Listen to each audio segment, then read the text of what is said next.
Funding for Inner Compass is provided by Calvin College.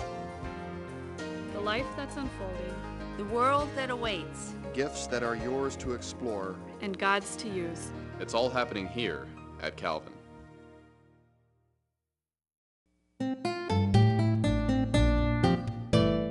Welcome to Inner Compass. I'm Shirley Hoogstra. Disabled individuals have the same human rights to grow and flourish as the non-disabled. So would it be a breach of those rights to perform a surgery that would keep a disabled girl small forever? And what if it helped the parents to give her the best care possible? Well, we're going to speak today with a doctor at the center of that controversy and story. Join us on Inner Compass. From the campus of Calvin College, this is Inner Compass, exploring how people use faith and ethics to guide them through critical issues of today. My guest today is Douglas Diekema, physician, professor of pediatric bioethics, and ethics consultant located in Seattle.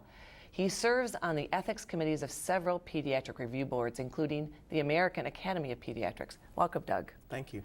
We're here because we have a particularly difficult kind of bioethical discussion going on about a little girl who was disabled who had some medical intervention. Tell us about this girl named Ashley. Yes, Ashley was 6.5 when she actually went with her parents to see her pediatrician. And they were concerned that she was already developing signs of puberty and starting to have some rapid growth. And they wondered if there was a way to keep her from being as tall and as large as she was likely to be. Both parents are fairly tall people, and Ashley was probably headed for 5'8" or 5'9" as a girl. Severely handicapped. Severely handicapped. Her abilities are quite limited. She can't really move much on her own at all. She can't roll over in bed without help. She can't sit up. She can't talk. She communicates primarily by just vocalizing and smiling. It's not particularly meaningful, although you can assume that when she's smiling, she's happy. And her development stopped at about 3 to 6 months of age. Yes, the parents first started noticing a problem at maybe 4 months of age. Up until that point, she was a happy, otherwise normal little girl, and there was no reason to be concerned. In fact, here's a collage of pictures of Ashley, showing her as a beautiful baby and moving up until her age here is about... That's probably about the time we saw her at about 6. 6 years old. And so she has a limited life physically and mentally, and the parents, though, have completely included her in their family life. Yes. They take care of her. What are the kinds of things they do as a family together? So Ashley's the oldest of 3 kids, so she's got 2 younger siblings, and it's a very close family. They feel strongly that Ashley's a part of the family, should continue to remain a part of the family. She goes to school every day, just like every other child. She's in the classroom, and that's been good for her. She likes being stimulated. She likes having other kids around her, and so that's been good. They go on vacations. They go on outings. They go to the park. Dad takes her to work sometimes. She's called the pillow angel because, by and large, she cannot stand on her own. And I read that she doesn't particularly like her wheelchair, but she does like this stroller that they made where she can lay flat on a sheepskin kind of apparatus, and that she just loves being with people, so they can stroller her around in the house and out of doors. Yes, that's right. Yeah. Now, there is a concern, though, that there was this medical intervention to stop her growth. Was that safe? Nothing we do in medicine is entirely safe, but the way we look at these issues is what is the risk-benefit profile? Okay. How much risk is entailed in doing this, and is that justified by what benefit we might get? And there are certainly some risks that are possible with regard to growth attenuation, but they're relatively limited. And although many people characterized what we did as experimental, the reality is that the same treatment has been applied to thousands of otherwise normal children back in the 50s and 60s. It was actually, there was some stigma associated with being a tall woman. And many parents worried about the fact that their daughter was taller than everybody else in the class and looked like they were going to be, 5'11". And in the minds of many parents, that meant decreased opportunities for marriage, trouble dating. But that was those sorts certainly of an things. off-base kind of medical intervention at the time, although it was societally acceptable. And is there any concern that there is some society acceptance or non-acceptance of this decision that later will say, wow, what were we thinking? Well, it's possible. I mean, the interesting thing is that to this day, that the treatment continues to be applied to some tall women. Really? I mean, there are still parents who are concerned about the height of their daughters. When lobotomy became, that was going to be the way in which they could assist disabled people. And we know that even a famous person like Rosemary Kennedy had a lobotomy early on in that situation, and it did profoundly change her life, perhaps not for the better, we don't know. But there was a situation where a medical procedure could be done, was done, found out what? That the rigor around the science wasn't good enough? Well, it's a combination of things, and hysterectomy has the same history. It's part of the reason it's so difficult now for parents of severely disabled children to get a hysterectomy for their daughter if they're concerned about pregnancy and menstruation, because of the history of doing them on children who never should have had them done. Women who never had profound disability, or even in some cases mild disability, who were simply had hysterectomies performed because they were given diagnoses of developmental problems when in reality they had simply gotten pregnant out of wedlock. Right. And so there were lots of abuses and all of those you can look back and say, well, there clearly were not rigid diagnostic criteria being applied here. There was no oversight. It was individual physicians, or in some cases the state, mandating that children should have this done. So in Ashley's case, they thought that if she were shorter, she would be easier to handle in terms of transferring her from a pillow to the stroller, perhaps to the car, to the school bus, etc. And they also noticed that with this early development, that they were concerned that she would have breast development and menstrual cycles that would also be difficult for her to incorporate into her life. Yes. And was there any kind of question about whether or not that would be a good idea, to remove her breast buds and to give her a hysterectomy? Oh, absolutely. All three of them were perceived as raising important questions and issues. The hysterectomy issue is probably the one that has been the most debated in the past. There's a wealth of literature.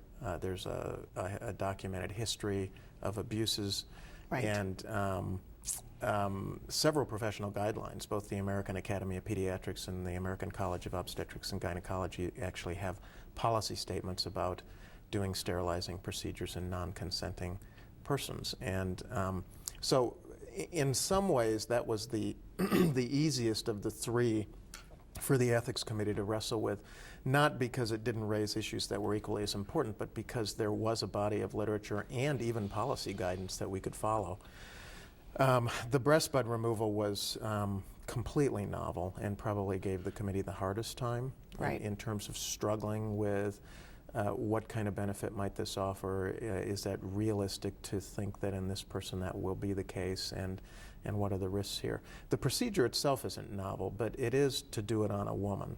Right, because there is some breast bud removal for young men, and it was a relatively safe procedure. The breast buds are only an almond shape. They could be easily removed. It was, although under anesthesia, when you did both the hysterectomy and the breast bud removal, it was only one time under anesthesia. Right. Yep. And there has been, I think, some misunderstanding about that. The three procedures were actually all sort of taken together only because of sort of the timing issues. There's really no connection between growth attenuation and removal of breast buds. The two have virtually no connection whatsoever. But the removal of a breast bud is a very simple, safe procedure, which is very different than a mastectomy with fully mature adult breasts. And so from a timing perspective, for parents who are who were thinking this is something we want for our daughter, once you've made the decision that that's what you want to do, the obvious time is before there's significant breast development. So this is now called the Ashley treatment. It is by the parents and the media. Okay, all right. Yes. So it doesn't have a medical definition as the Ashley treatment anymore. It doesn't, and Okay. I've encouraged physicians not to think in terms of the Ashley treatment because I think each of these needs to be considered on its own merits as a separate issue. There is no reason that any of them need to be attached to the others.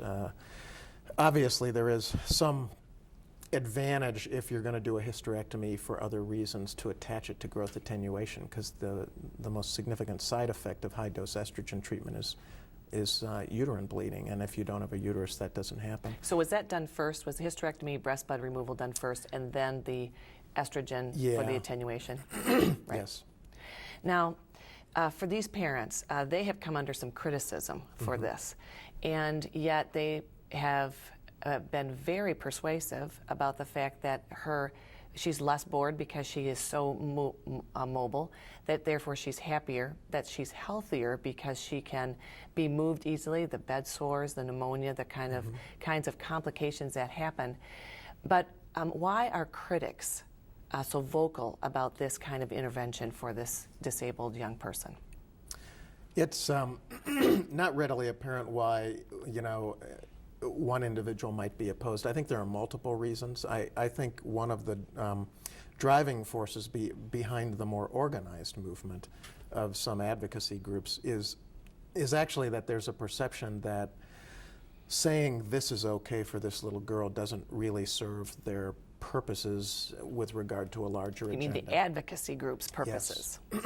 And I mean, there's a sense that if you allow this sort of thing, there will be this message that you can do anything to a disabled person, and that certainly is not the message we wanted to send, and it's not the message the parents wanted to send. I think what lied behind these decisions was the notion that you do what will enhance somebody's quality of life, and one of the criticisms has been, well, couldn't you have done that with less invasive means? And there are alternatives to most of these things. None of those alternatives are ideal either, and all of them suffer from other risks. Right. And so the question, I think, for our committee really came down to, given that there isn't a perfect alternative here, given that, excuse me, all alternatives have some risks and offer some benefits or may not be as good as the other alternatives, why shouldn't parents be able to sort of make their choice based on what they think will serve their child in the context of their family the best? Right. So we have an issue here about parents being able to make the right decision for their child, even though we sometimes don't know what's going to happen in the life of a disabled person. Sometimes the development is very slow, so that it could be, I think some people say, well, what if Ashley, at 6 that was her developmental age, but what if at 12 or 15 she had matured further along? Would they have changed the treatment? Would your board have made a different decision if they thought that her maturation would have given her more cognitive development? Absolutely. There are a lot of what ifs attached to any actually almost anything you do in medicine. There's always a risk that something will go wrong, and there's always a risk that you might have been wrong about your diagnosis or prognosis. So one of the things the committee spent a fair amount of time doing and talking to those who had evaluated Ashley about was, how sure are you about this? Given your experience with other children like Ashley, is there a chance that this little girl will develop to the point where this would be regrettable? And they said no. And the answer was no. Right. I mean, just in everybody's experience, this was not going to happen. And that's not to say there's not, excuse me, some potential for her to develop and sort of advance a little bit. But to get from where she is to the point where anybody would really consider this to have been regrettable in the sense that Ashley would regret it is a real stretch. There was a certain logic in this particular case. The parent said she is never going to have a child. Menstruation would be difficult for her as a person who can't even move or understand what's happening to her. She won't need breasts for breastfeeding or for even the kinds of a personal appearance, perhaps, that might be important for another individual. And in terms of size, I think that she's about 4'5", and so that is a reasonable size, and that even as she becomes older, 18, 28, 38, 48, she will continue to look older. So her size will.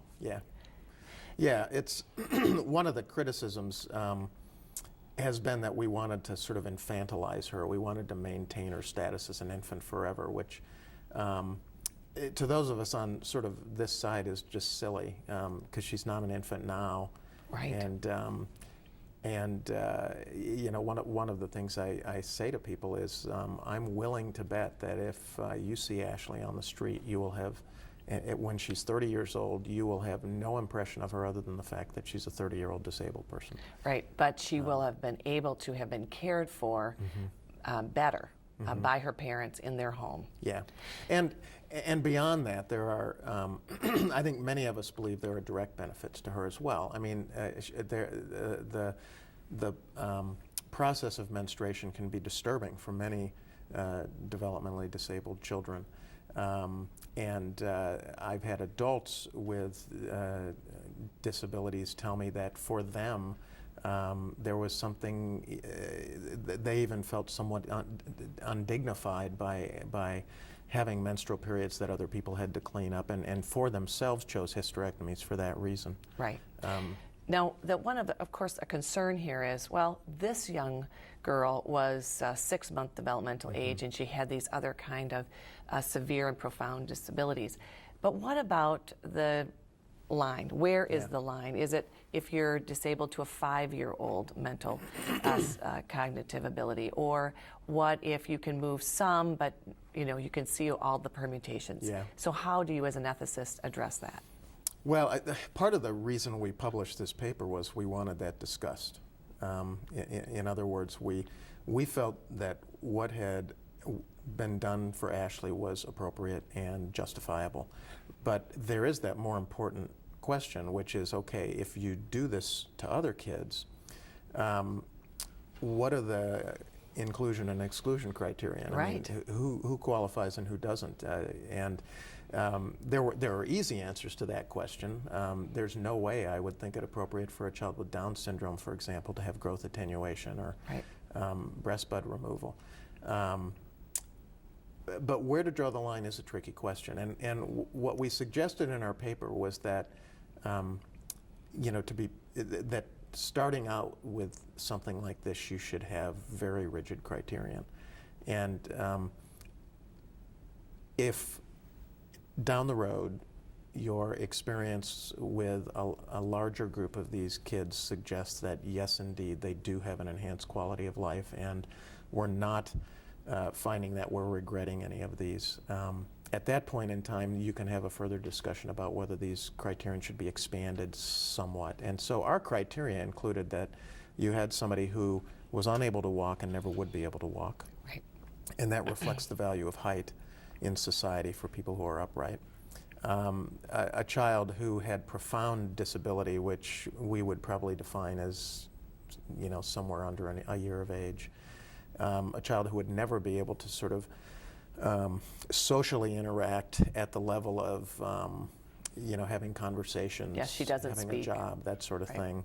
And it doesn't need to be speech. I mean, communicate in any way at that level, sort of, because there are many disabled people who can't speak but can type or communicate with other mechanisms quite effectively. And Ashley is thought not to be somebody like that. There was also concern that this was really about the convenience for the caregivers. Yes. And so if it's just about the convenience for the caregivers, then it would diminish the handicapped person. Yeah. And so this was not the case here for these parents? This was not the case. I mean, our committee, I think, went into this meeting, and I certainly did, but most committee members I've talked to went into this meeting somewhat cynical. I mean, their attitude moving in was, this sounds to us suspicious that the parents want something that may not benefit their daughter. And so there was sort of, people went in sort of prepared to really need to be convinced that this was going to benefit Ashley herself, not simply the parents, which tends to be our sort of perspective in the pediatric world. Well, it's your job to be advocates Yes. for children, isn't it? Yeah. And even if it's difficult for parents, Yeah. the adults, you have your focus on your patient, who's the child.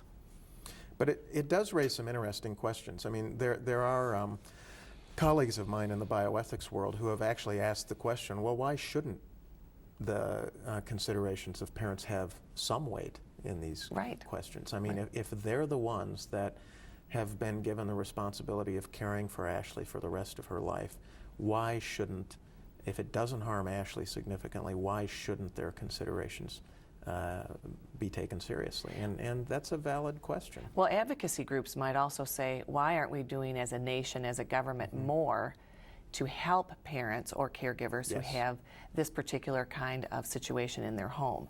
Do you find that there is good care for the kinds of situations that you found Ashley in, or do you think there could be more done in that area? Oh, there could be way more done in that area.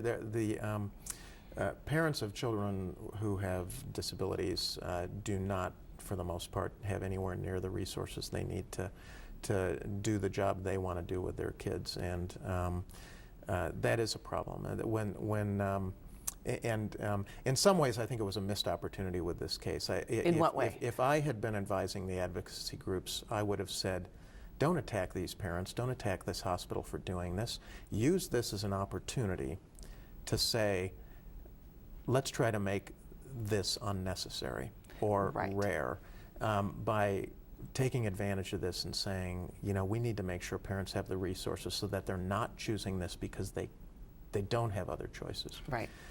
And we would have fully supported that view. I mean, there would have been no disagreement. It would have been a great opportunity to push for more resources. It still can be done, I and it suppose. could still be done. This case Yeah. can do that.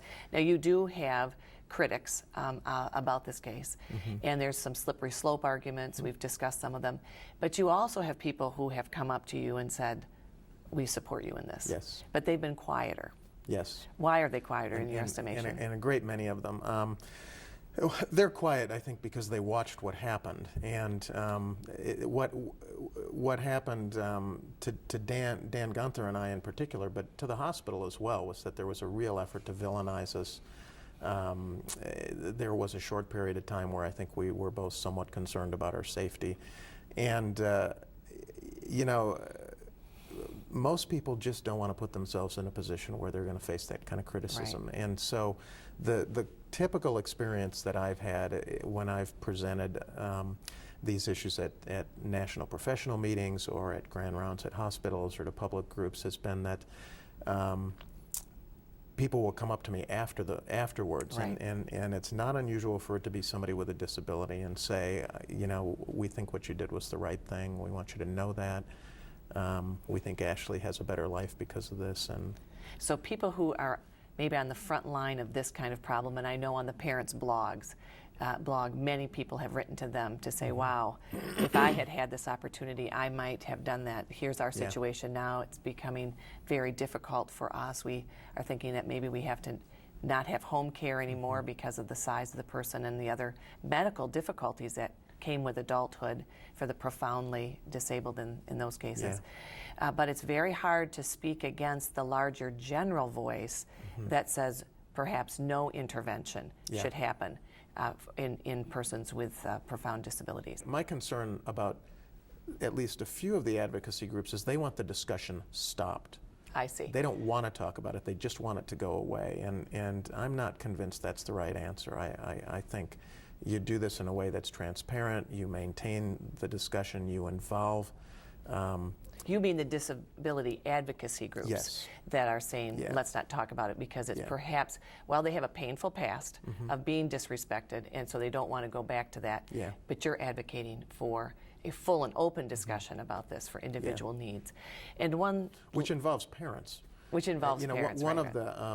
the, I think one of the things that has become very clear is that there is a huge population of parents of disabled kids out there who feel very rejected by these advocacy groups because their voice isn't being heard. If their voice doesn't sort of match that of the advocacy groups, then they're not part of the They're group. silenced, right. And they have, those are the people who are sort of starting to talk to us and Ashley's family. If you look at Ashley's blog, for example, Ashley's family has heard from over 5,000 people, and 4,000 of them have been supportive, and a huge number of those are parents who themselves have disabled children. You talk about the importance of humility, both for Ashley's parents, for the ethics boards, for the doctors involved. Why is humility so important in this whole discussion?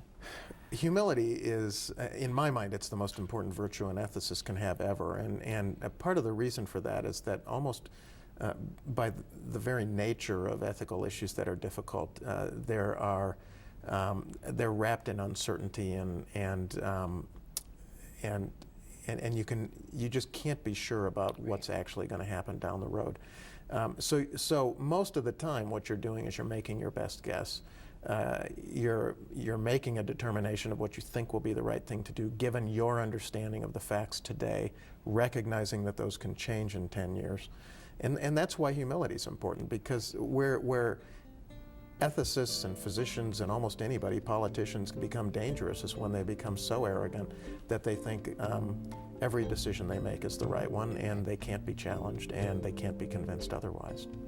Thank you, Doug. You're welcome. My guest today has been Douglas Diekema. He is a physician, professor of pediatric bioethics, and an ethics consultant located in Seattle. I'm Shirley Hoogstra, and thank you for watching Inner Compass.